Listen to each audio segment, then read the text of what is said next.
Hello everyone បាទសួស្តីទាំងអស់គ្នាថ្ងៃនេះខ្ញុំមានមេរៀនថ្មីមួយទៀតហើយយកមកចែករំលែកអ្នកទាំងអស់គ្នា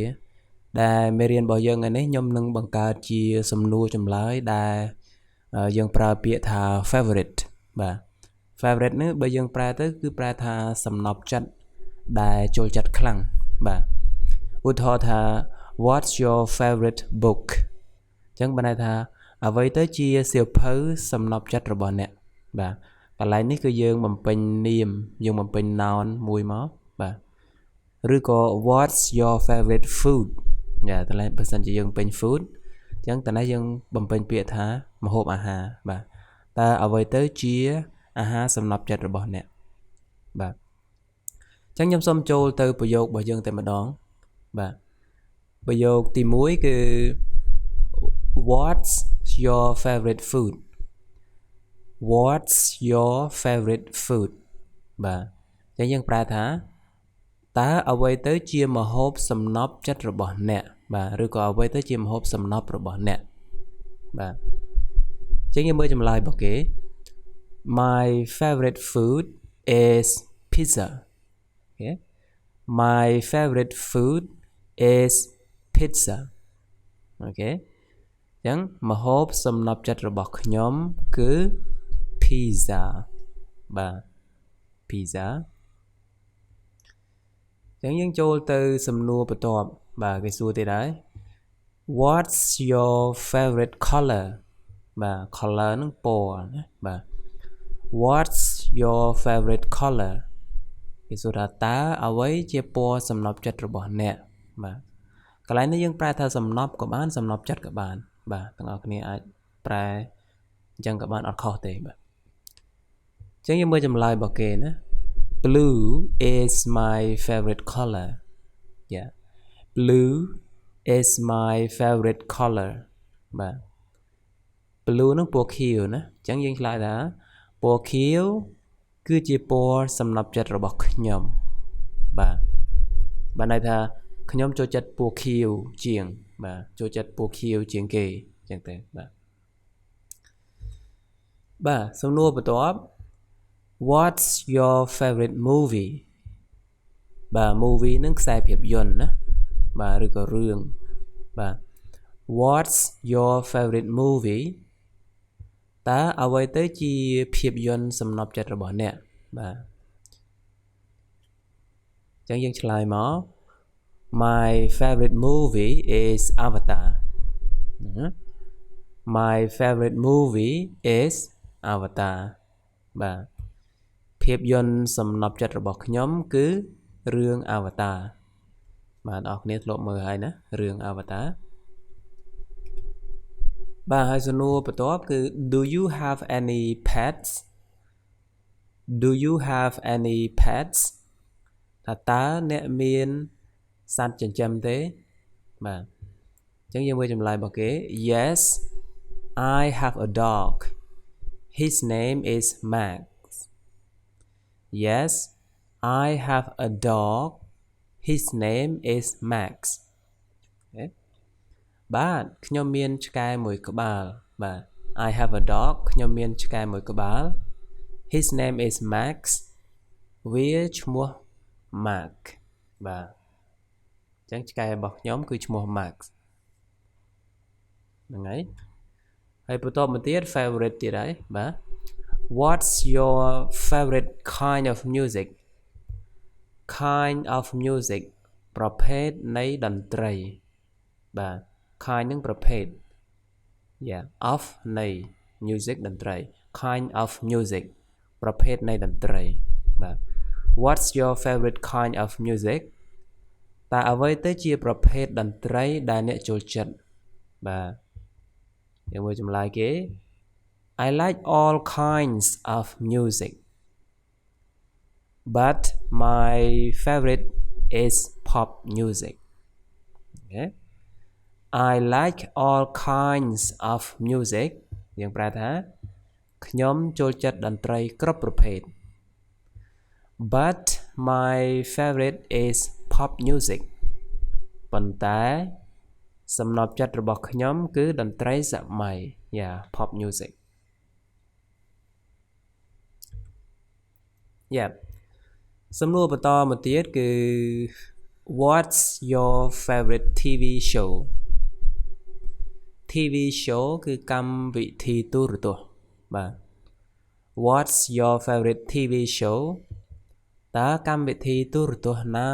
ដែលអ្នកចូលចិត្តបាទយើងមើលចម្លើយគេ my favorite TV show is quiz show my favorite TV show is quiz show បាទកម្មវិធីទូរទស្សន៍ដែលខ្ញុំចូលចិត្តគឺកម្មវិធី quiz show កម្មវិធី quiz show ហ្នឹងគឺជាកម្មវិធីដែលគេសួរសំណួរហើយឆ្លើយបាទសួរហើយឆ្លើយហើយយករង្វាន់បើសិនជាអ្នកឆ្លើយបានត្រូវគ្រប់សំណួរអញ្ចឹងបានរង្វាន់ធំអញ្ចឹងទៅបាទហ្នឹងហើយនៅស្រុកយើងក៏ដូចជាធ្លាប់ឃើញគេលេងដែរកម្មវិធីហ្នឹងប៉ុន្តែដូចជាមិនសូវច្រើនទេតែស្រុកគេសម្បូរពាក់ព័ន្ធនឹងចំណេះដឹងទូទៅពាក់ព័ន្ធនឹងចំណេះដឹងវប្បធម៌ចំណេះដឹងផ្សេងទាក់ទងនឹងវិទ្យាសាស្ត្រអីអញ្ចឹងណាតែខ្ញុំគិតថាស្រុកយើងគួរតែបង្កើនកម្មវិធីនឹងឲ្យបានច្រើនដើម្បីឲ្យយុវជនបានចូលរួមហើយនឹងហ្នឹងហើយបង្កើនប្រាជ្ញារបស់ប្រជាជនណាបាទបន្តមកទៀត what's your favorite drink what's your favorite drink បាទ drink ហ្នឹងយើងប្រែថាភេសជ្ជៈបើជា verb វាញ៉ាំផឹកបាទផឹកតែបើជា noun ប្រែថាភេសជ្ជៈអញ្ចឹងយើងសួរថាតើភេសជ្ជៈអ្វីដែលអ្នកចូលចិត្តបាទឬក៏តើភេសជ្ជៈអ្វីដែលជាសំណប់ចិត្តរបស់អ្នកអញ្ចឹងចម្លើយរបស់គេ my favorite drink is orange juice my favorite drink is orange juice orange juice ហ្នឹងមិនមែនទឹកក្រូចកូកាអីទេណាគឺជាទឹកផ្លែក្រូចបាទទឹកដែលច្របាច់ពីផ្លែក្រូចស្រស់ណាបាទហ្នឹងគេហៅ orange juice orange ហ្នឹងផ្លែក្រូចទៅពេល juice ទឹកផ្លែឈើទឹកដែលច្របាច់ពីផ្លែក្រូចហ្នឹងឯង my favorite drink ភេសជ្ជៈដែលខ្ញុំចូលចិត្តជាងគេ is orange juice គឺទឹកផ្លែក្រូចបាទហ្នឹងហើយអូខេបន្តមកទៀតយើងមាន what's your favorite animal what's your favorite animal តើសត្វអ្វីដែលអ្នកចូលចិត្តជាងគេបាទហ្នឹងហើយអ្នកគ្នាដាក់ជាងគេក៏មិនខុសដែរបាទដាក់ត្រឹមតែអ្នកចូលចិត្តប៉ុណ្ណឹងក៏វាមិនខុសដែរបាទ my favorite animal is dogs my favorite animal is dogs សត្វដែលខ្ញុំចូលចិត្តជាងគេគឺសត្វឆ្កែបាទសត្វឆ្កែដោយសារអីវាចេះលេងជាមួយខ្ញុំអញ្ចឹងទៅបាទបន្តមកទៀតគឺសួរពីសភៅណា what's your favorite book what's your favorite book បាទតើសៀវភៅណាដែលអ្នកចូលចិត្តដែលជាសំណប់ចិត្តរបស់អ្នកអញ្ចឹងទៅអូខេ my favorite book is Sherlock Holmes my favorite book is Sherlock Holmes បាទសៀវភៅដែលខ្ញុំចូលចិត្តគឺសៀវភៅSherlock Holmes អ្នកគ្នាស្គាល់ណាអ្នករៀនអង់គ្លេសបើអត់ដែលបានអានសៀវភៅ Sherlock Holmes ទេគួរស្ដាយបាទសៀវភៅនេះជាសៀវភៅបែបស៊ើបអង្កេតបាទបែបគិតច្រើនបាទអ្នកដែលអានសៀវភៅហ្នឹងភាគច្រើនជាមនុស្សដែលចូលចិត្តការគិតវិភាគបែបស៊ីជម្រៅបាទអញ្ចឹងបើសិនជាអ្នកទាំងអស់គ្នារៀនដល់កម្រិត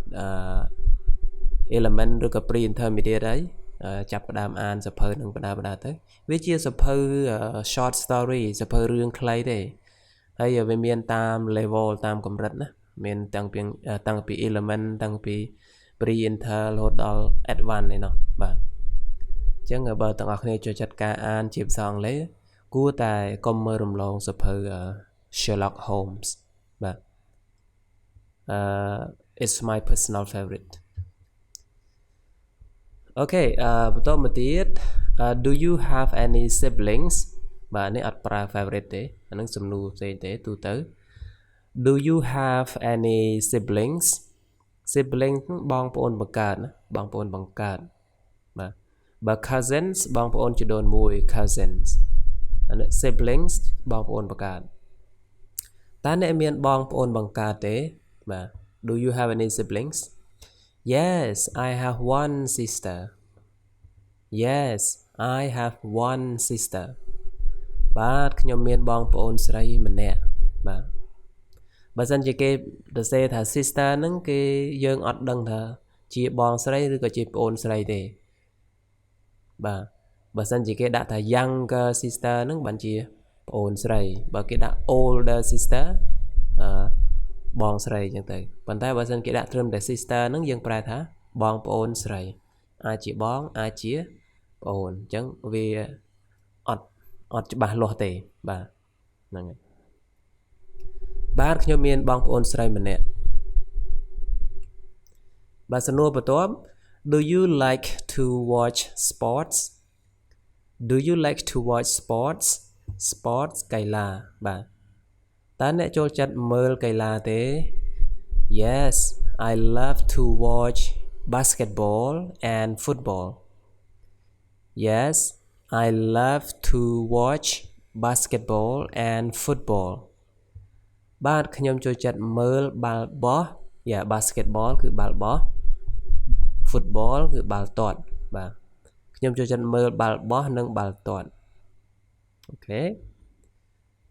Are you married តើអ្នករៀបការហើយឬនៅ No I'm not married I'm single No I'm not married I'm single ទេខ្ញុំមិនទាន់រៀបការទេខ្ញុំនៅ live បាទ single នៅ live ណាបាទអត់ទាន់មានគូស្រករអត់ទាន់មានគ្រួសារបាទ single អញ្ចឹង am single ប្រែថាខ្ញុំនៅ live អូខេ not married បានតែមិនទាន់រៀបការទេហ្នឹងហើយអូខេបន្តមកទៀតយើងមាន Do you have any children Do you have any children ហ្នឹងកូនបាទតើអ្នកមានកូនទេ Yes I have two children a boy and a girl Yes I have two children a boy and a girl បាទខ្ញុំមានកូន2នាក់ប្រុសមួយស្រីមួយបានតែប្រុសម្នាក់ស្រីម្នាក់បាទ a boy ប្រុសម្នាក់ a girl ស្រីម្នាក់បាទបានតែប្រុសម្នាក់ហើយនឹងស្រីម្នាក់អូខេហ្នឹងហើយអញ្ចឹងវីដេអូរបស់ខ្ញុំមានតែប៉ុណ្ណឹងអរគុណសម្រាប់ការតាមដានពីដើមរហូតដល់ចប់ហើយបើអ្នកទាំងអស់គ្នាអត់ទាន់ Subscribe ទេជួយ Subscribe ម្នាក់មួយផងដើម្បីបានមេរៀនភាសាអង់គ្លេសជាច្រើនទៀតបាទអញ្ចឹងបើសិនជាចូលចិត្តវីដេអូសូមជួយចែករំលែកទៅមនុស្សជាទីស្រឡាញ់របស់អ្នកបាទអរគុណជួបគ្នានៅវីដេអូក្រោយបាយបាយ